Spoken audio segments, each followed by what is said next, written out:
ദൈവനാമത്തിന് മഹത്വം ഉണ്ടായിരിക്കട്ടെ.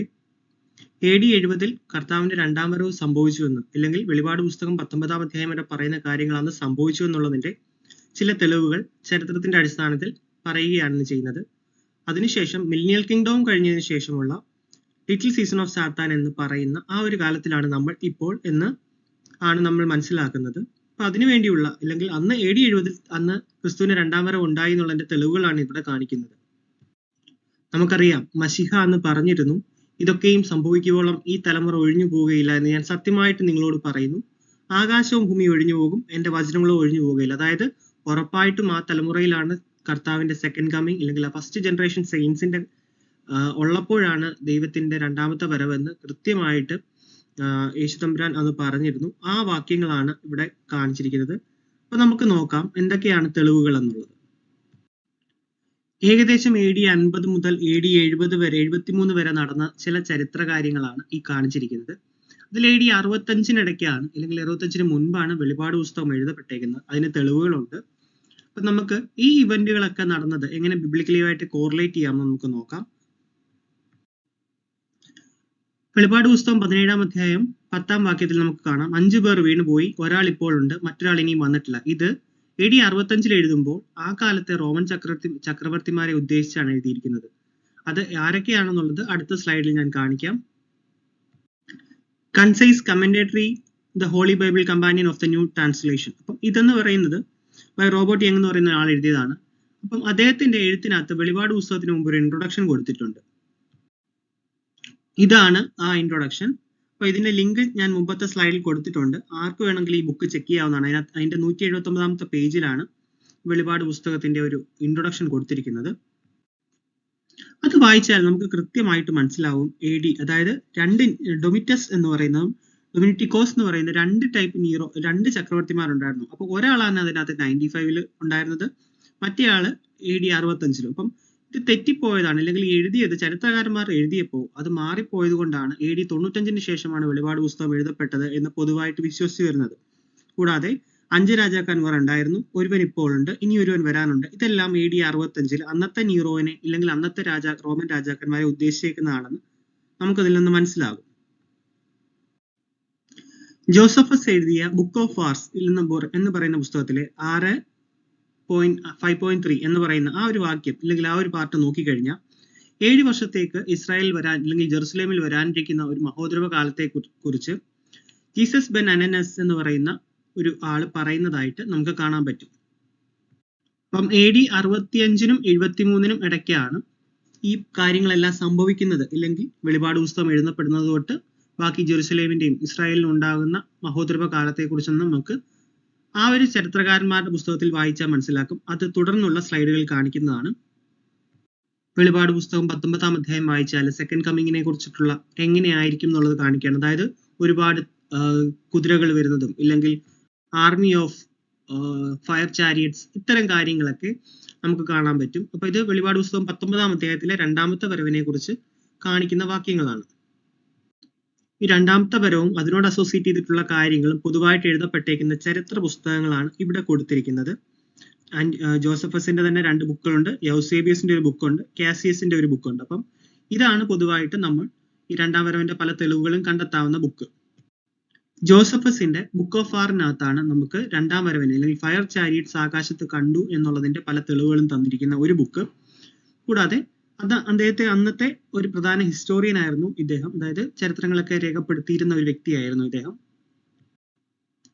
റോമൻ അപ്പോയിന്റ് ചെയ്ത മിലിറ്ററി ഗവർണർ ഓഫ് ഗലീലി ആയിരുന്നു ജോസഫസ്. കൂടാതെ ഇദ്ദേഹത്തിന് തന്നെ ഒരു റെവലേഷൻ കിട്ടുന്നതായിട്ടും പറയപ്പെടുന്നുണ്ട് ഈ നടക്കുന്ന സംഭവങ്ങളൊക്കെ രേഖപ്പെടുത്തുവാൻ വേണ്ടി. AD 66-ൽ ജോസഫസ് യൂദിയയിലും, ഇല്ലെങ്കിൽ ആ ഒരു പരിസരങ്ങളിലൊക്കെ ആകാശത്തുനിന്ന് അഗ്നി സൈന്യം, അല്ലെങ്കിൽ അഗ്നി രഥങ്ങളും, അല്ലെങ്കിൽ ഫയർ ചാരിയറ്റ്സിനെ കണ്ടു എന്നിട്ടുള്ള ഒരു ഡിസ്ക്രിപ്ഷൻ അദ്ദേഹത്തിന്റെ ബുക്ക് ഓഫ് വാർ 6.5.3-ൽ രേഖപ്പെടുത്തിയിട്ടുണ്ട്. നമുക്കറിയാം, ഏലിയാവിനെ സ്വർഗത്തിലേക്ക് എടുക്കപ്പെട്ടപ്പോൾ, അല്ലെങ്കിൽ മുകളിലേക്ക് കൊണ്ടുപോയപ്പോൾ ഫയർ ചാരിയറ്റ്സ് എലീഷ കാണുന്ന ഒരു വിഷൻ ഉണ്ട്. അതേപോലെ തന്നെയാണ് ഇവിടെ അതുപോലത്തെ ഒരു ഇമേജറിയാണ് ഇവിടെ അല്ലെങ്കിൽ ജോസഫസ് വിവരിച്ചിരിക്കുന്നത്. അതായത് ഫയർ ചാരിയറ്റ്സ് കാണുന്നു എന്നുള്ള രീതിയിൽ. പഴയ നിയമം വായിച്ചു കഴിഞ്ഞാൽ, യെശയ്യാവിന്റെ പുസ്തകമൊക്കെ വായിച്ചു കഴിഞ്ഞാൽ നമുക്ക് കാണാൻ പറ്റും ദൈവം മേഘാരൂഢനായി വരുന്നതും, അല്ലെങ്കിൽ യഹോവ ആകാശ സൈന്യത്തുമായിട്ട് വരുന്നതിനെ കുറിച്ചൊക്കെ പലയിടത്തും റെഫറൻസുകളുണ്ട്, അല്ലെങ്കിൽ മേഘത്തിൽ വരുന്നു എന്നുള്ളതിനെ കുറിച്ചൊക്കെ. അപ്പം ഇതെല്ലാം നമുക്ക് പുതിയ നിയമത്തിലെ സെക്കൻഡ് കമ്മിങ്ങുമായിട്ട് അസോസിയേറ്റ് ചെയ്ത് കാണാവുന്ന കാര്യങ്ങളാണ്.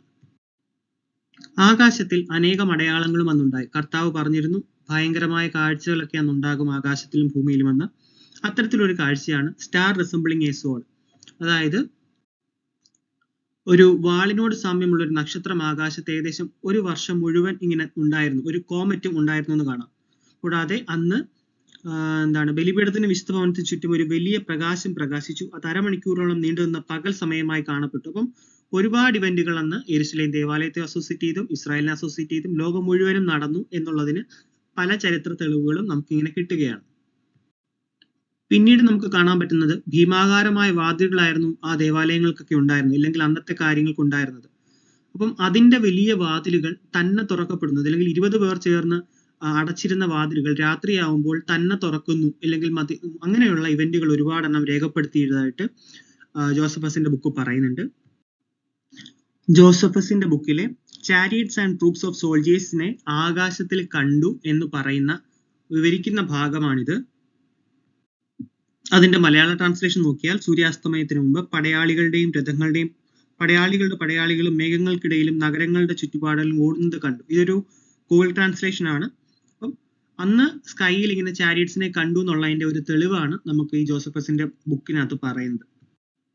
കൂടാതെ യെരുശലേം ദേവാലയമായിട്ട് അസോസിയേറ്റ് ചെയ്തിട്ട്, അതായത് അതിൽ ഒരു വലിയ എർത്തുകേക്ക് പോലൊരു സംഭവം ഉണ്ടായി. അതിനുശേഷം ഒരു വലിയ ശബ്ദം കേട്ടു, നമുക്ക് ഇവിടെ നിന്ന് പോകാം എന്ന് പറയുന്നത് പോലെ. അപ്പം ഇതെല്ലാം അന്നത്തെ കർത്താവ് അന്ന് പ്രെഡിക്റ്റ് ചെയ്തിരുന്നു യെരുശലേമിന് വരാൻ പോകുന്ന പ്രശ്നങ്ങളെ കുറിച്ചും ഇല്ലെങ്കിൽ മഹോദ്രവ കാലത്തെ കുറിച്ചും ഒക്കെ. അപ്പൊ അതിനെക്കുറിച്ചൊക്കെ ചരിത്രത്തിൽ പറയുന്ന കാര്യങ്ങളാണ് നമുക്ക് ഇവിടെ വായിക്കാൻ സാധിക്കുന്നത്. നമുക്ക് വെളിപ്പാട് പുസ്തകം വായിച്ചാൽ കാണാം, അത് ഇരുതല മൂർച്ചയുള്ള വാളാണ് അവന്റെ വായിൽ നിന്ന് വന്നു എന്നൊക്കെ ദൈവത്തെക്കുറിച്ച്, യേശുവിനെ കുറിച്ച് പറയുന്നത് നമുക്ക് കാണാൻ സാധിക്കും. അപ്പം ആകാശത്തിൽ ഒരു വാളിന്റെ അടയാളത്തിൽ ഒരു നക്ഷത്രം നിന്നതും ഇതൊക്കെ കണക്ട് ചെയ്യാവുന്ന ഇവന്റുകളായിട്ട് നമുക്ക് അസ്യൂം ചെയ്യാം. ജാതികളെ വെട്ടുവാൻ അവന്റെ വായിൽ നിന്ന് മൂർച്ചയുള്ള വാൾ പുറപ്പെടുന്നു, അവൻ ഇരുമ്പ് കോൽ കൊണ്ട് അവരെ മേയ്ക്കും. അപ്പൊ ഇതൊക്കെ ഒരു അസോസിയേറ്റ് ചെയ്ത് ചിന്തിക്കാവുന്ന വാക്യങ്ങളാണ്. കർത്താവ് കുരിശുമരണത്തിന് മുമ്പ് തന്നെ ദേവാലയത്തിനെ സംബന്ധിച്ചും അല്ലെങ്കിൽ ഇസ്രായേലിനെ സംബന്ധിച്ചിട്ടുള്ള പ്രവചനങ്ങളെല്ലാം നേരത്തെ പറഞ്ഞിട്ടുണ്ടായിരുന്നു. അതുപോലെ തന്നെ സംഭവിച്ചത്, അല്ലെങ്കിൽ ആ പറഞ്ഞിരിക്കുന്ന കാര്യങ്ങളൊക്കെ സംഭവിച്ചത് ചരിത്രത്തിന്റെ അടിസ്ഥാനത്തിൽ നമുക്ക് ശരിയെന്ന് മനസ്സിലാക്കാൻ പറ്റും. അവര് ദേവാലയം, അല്ലെങ്കിൽ വരുന്ന റോമൻ സൈന്യം ദേവാലയം തകർക്കുന്നതും അതോടൊപ്പം തന്നെ അവിടുത്തെ ഇവർക്ക് പേടിക്കേണ്ട, ഇപ്പൊ ഒന്നും സംഭവിക്കില്ല എന്ന് പറഞ്ഞ ഫാൾസ് പ്രോഫറ്റ്സിന്റെ പ്രസൻസും ഇതെല്ലാം അന്ന് നടന്നു എന്നുള്ളതിന് നമുക്ക് ജോസഫസിന്റെ ബുക്ക് ഓഫ് ആർസിന്ന് കിട്ടുന്ന തെളിവുകളാണ് ഇത്.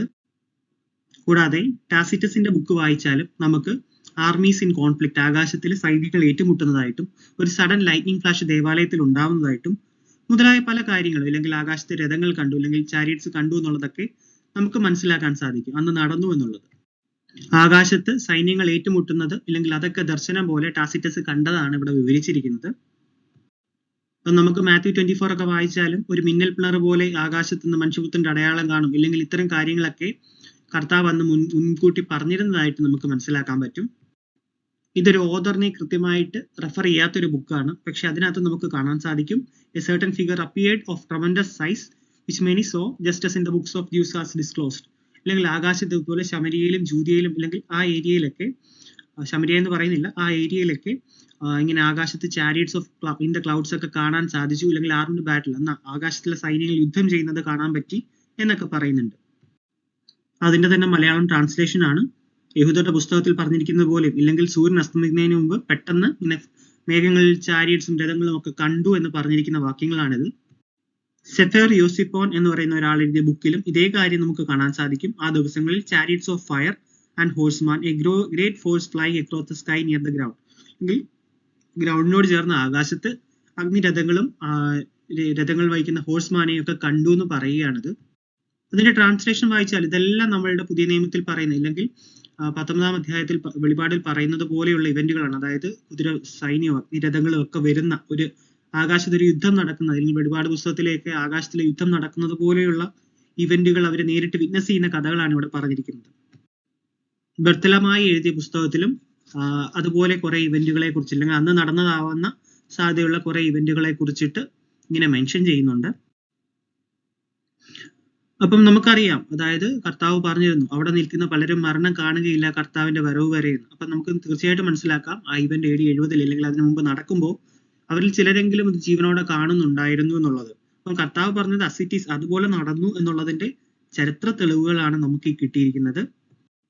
യഹൂശ മശിയ പറഞ്ഞിരുന്നു, അതായത് എന്താണ് മനുഷ്യപുത്രൻ വരുന്നതും മനുഷ്യപുത്രൻ ശക്തിയുടെ വലതുഭാഗത്തിരിക്കുന്നതും ഒക്കെ നിങ്ങൾ ദർശിക്കും, നിങ്ങൾ കാണുമെന്ന് ഫസ്റ്റ് ജനറേഷൻ സെയിൻസിനോട് ഡിസൈപ്പിൾസിനോട് പറഞ്ഞിരുന്നത് അവിടെ സംഭവിച്ചു എന്നുള്ളതിന്റെ തെളിവുകളാണ് ഇതൊക്കെ. പത്രോസും യാക്കോബും യോഹന്നാനും പൗലോസും എല്ലാവരും ഒരുപോലെ പറഞ്ഞിരുന്നു അത് അന്ത്യകാലമാണെന്നുള്ളത്, അല്ലെങ്കിൽ കിങ്ഡം തുടങ്ങുന്നതിന് മുമ്പുള്ള കാലഘട്ടമാണെന്നുള്ളത്. അത് അവരുടെ എല്ലാം ലേഖനങ്ങളിൽ നിന്ന് നമുക്ക് മനസ്സിലാക്കാവുന്നതാണ്. ഇത് മറ്റൊരു അപ്പോക്രിഫ ഗ്രന്ഥമാണ്, ദ ബുക്ക് ഓഫ് മാനുസ്ക്രിപ്റ്റ്സ്. അതിനകത്തും ഇങ്ങനെ ആകാശത്തിലെ ട്രംബ്ലിങ്ങും ഷില്ലിംഗ് ഹേർഡ് ഇൻ ഹെവൻസ് ഒക്കെ, അല്ലെങ്കിൽ പല ഇവന്റുകൾ അന്ന് സൂപ്പർ നാച്ചുറൽ ആയിട്ട് നടന്നു എന്നുള്ളതിന്റെ തെളിവുകളാണ് ഇതൊക്കെ.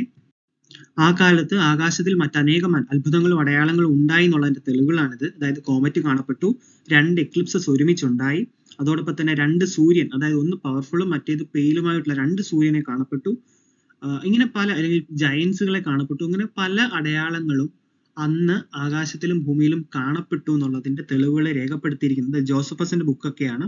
അപ്പൊ ഈ ബുക്കുകൾ വായിച്ചാൽ, അല്ലെങ്കിൽ ഈ പുസ്തകങ്ങൾ വായിച്ചാൽ നമുക്ക് കാണാൻ പറ്റും.